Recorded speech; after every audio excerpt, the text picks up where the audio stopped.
আজকের ভিডিওটা অষ্টম শ্রেণীর ভিডিও এবং অষ্টম শ্রেণীর ভূগোলের একটি ভিডিও। চাপ বলয়ের বায়ু প্রবাহ, এই যে চ্যাপ্টারটি রয়েছে এই চ্যাপ্টারটির উপরে একটি ভিডিও। এবং এখানে আমি আজকে বোঝাবো হচ্ছে স্থলবায়ু, সমুদ্রবায়ু, ক্যাটাবেটিক বায়ু, অ্যানাবেটিক বায়ু, স্থানীয় বায়ু, সাময়িক বায়ু, ঘূর্ণাবর্ত, প্রতিভ ঘূর্ণাবর্ত। এবং যারা যারা সাবস্ক্রাইব করোনি তারা সাবস্ক্রাইব করে নাও, তা নাহলে কিন্তু এই ধরনের ভিডিও তুমি আর কোথাও পাবে না এবং সহজে, এত সহজে তোমাকে কেউ বুঝিয়ে দেবে না। আচ্ছা, এবার আসি স্থলবায়ু আর সমুদ্রবায়ু প্রসঙ্গে। দেখো, স্থলবায়ু আর সমুদ্রবায়ু হচ্ছে একটা নির্দিষ্ট সময় এখানে প্রবাহিত হয়। ঠিক আছে, স্থলবায়ুর প্রসঙ্গে আসি। স্থলবায়ু আর সমুদ্রবায়ু নামটা শুনেই বুঝতে পারছো সমুদ্রের উপকূলের বায়ু এটা। ঠিক আছে, এই দুটো বায়ু, একটা সমুদ্রের বায়ু, একটা সমুদ্রের উপকূলের বায়ু। এবার আসি এই বায়ু দুটো কখন কিভাবে প্রবাহিত হয় সেই প্রসঙ্গে, যেটা হচ্ছে সূর্য ওঠার 4 ঘন্টা পর থেকে কি হয়, স্থলভাগ উত্তপ্ত হয়ে যায়। তখন সূর্য ওঠার 4 ঘন্টা পর থেকে সমুদ্র থেকে বায়ু স্থলভাগের দিকে আসতে শুরু করে। সূর্য ওঠার 4 ঘন্টা পর থেকে, তাহলে 4 ঘন্টা ধরে সূর্যের তাপ পেয়ে স্থলভাগ উত্তপ্ত হয় এবং স্থলভাগের উপরের যে বায়ুটা সেটা গরম হয় এবং সেই গরম বায়ু হালকা হয়ে উপরে উঠে যায়।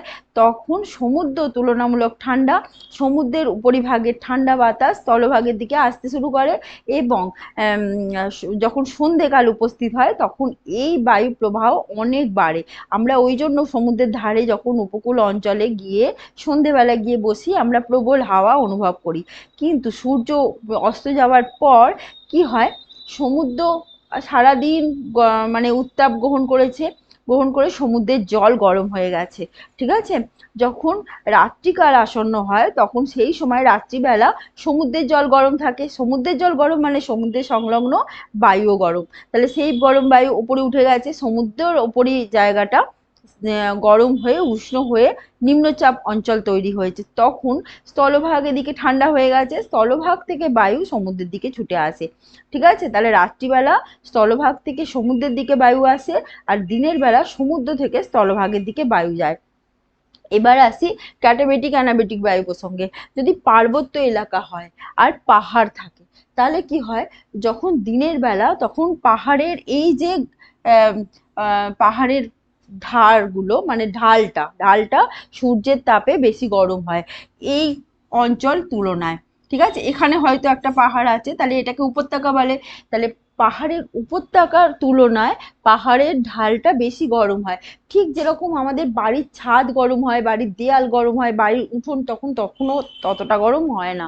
তাহলে যখন এইখানটা গরম হচ্ছে তখন এখানকার বায়ু উষ্ণ হয়ে যাচ্ছে, হালকা হয়ে যাচ্ছে, উপরে উঠে যাচ্ছে, তখন এখান থেকে বায়ু এখানে আসতে থাকে। ঠিক আছে, তাহলে বায়ু ওপর দিকে ওঠে। ঠিক আছে, বায়ু ওপর দিকে উঠছে এবং এইখানকার শীতল বাতাস ওপরে এই ঢালের দিকে আসছে। এটাকে বলা হয় ক্যাটাবেটিক বায়ু। ঠিক আছে, আচ্ছা। এবং যখন রাত্রিবেলা হয় তখন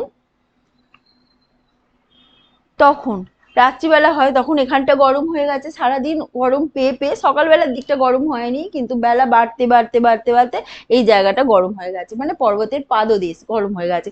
তখন এখানটা নিম্নচাপ তৈরি হয়েছে, তুলনামূলক এই পর্বতের ঢাল ঠান্ডা হয়ে গেছে। তাহলে এখান থেকে বায়ু নিচের দিকে নামতে থাকে, এরকম নিচের দিকে নামতে থাকে। এটা হচ্ছে অ্যানাবেটিক বায়ু। মনে রাখবে, পর্বতের ঢাল বেয়ে যে বায়ু উপর দিকে ওঠে সেটা ক্যাটাবেটিক, যেটা নিচের দিকে নামে সেটা অ্যানাবেটিক। আচ্ছা, এবার আছে স্থানীয় বায়ু। স্থানীয় বায়ু কি? স্থানীয় বায়ু হচ্ছে এই যে লু, চিনুক, ঠিক আছে, বোড়ো, এগুলো তার মানে নির্দিষ্ট সময় ধরে নির্দিষ্ট স্থানে, মানে সারা বছর প্রবাহিত হচ্ছে না। এটা যেমন সারা বছরই প্রবাহিত হচ্ছে স্থলবায়ু সমুদ্রবায়ু, ঠিক এটা একটা নির্দিষ্ট সময়ে একটা নির্দিষ্ট স্থানে প্রবাহিত হয়। এটা হচ্ছে লু, যেমন আমাদের এখানটা যেটা বয়ে যাচ্ছে লু, রকি পার্বত্য অঞ্চলে চিনুক বয়ে যায়। ঠিক আছে, এটা উষ্ণ বায়ু লু, কিছু উষ্ণ বায়ু প্রবাহিত হয়, কিছু শীতল বায়ু। তাহলে এটার সঙ্গে এটার তফাৎ কি, এটা সারা বছর নির্দিষ্ট সময়ে নির্দিষ্ট স্থানে প্রবাহিত হয়। এটা হচ্ছে একটা নির্দিষ্ট সময় একটা নির্দিষ্ট অঞ্চলে প্রবাহিত হয়, সময়টা নির্দিষ্ট। ঠিক আছে, আচ্ছা, এবার হচ্ছে সাময়িক বায়ু। সাময়িক বায়ু হচ্ছে ঘূর্ণাবর্ত, প্রতিভ ঘূর্ণাবর্ত। আমরা সাইক্লোন শব্দটা জানি কিন্তু এটার বাংলা হচ্ছে ঘূর্ণাবর্ত। যেটা হয় যদি কোনো একটা নির্দিষ্ট অঞ্চলে হঠাৎ করে নিম্নচাপ তৈরি হয়, মানে এই জায়গা ধরো নিম্নচাপ হয়েছে, এই জায়গাটার বায়ু হঠাৎ করে গরম হয়ে গেছে, উষ্ণ হয়ে গেছে, উপর দিকে উঠে গেছে, তাহলে এই জায়গাটা খালি হয়ে গেছে, তখন এই অঞ্চলটা উচ্চচাপ, তখন এই উচ্চচাপ অঞ্চল থেকে প্রবল বেগে এখানে বায়ু ছুটে আসে, তখন আমরা ঝড় হতে দেখি। এই ঝড় হাওয়াটাকে বলা হয় সাইক্লোন। ঠিক আছে, এই সাইক্লোনের কারণে উচ্চচাপ অঞ্চল থেকে নিম্নচাপ অঞ্চলের দিকে বায়ু ছুটে আসে। মনে রাখবে যে ঘূর্ণবাতে কেন্দ্রে হয় নিম্নচাপ, পাশ চারপাশে হয় উচ্চচাপ, তাহলে উচ্চচাপ অঞ্চল থেকে নিম্নচাপের দিকে বায়ু ছুটে আসে। আর যদি প্রতিভ ঘূর্ণবাত হয় তখন কেন্দ্রে হয় উচ্চচাপ আর চারপাশে নিম্নচাপ। ঠিক আছে, তাহলে কেন্দ্র থেকে বায়ু উল্টো দিকে বইতে থাকে।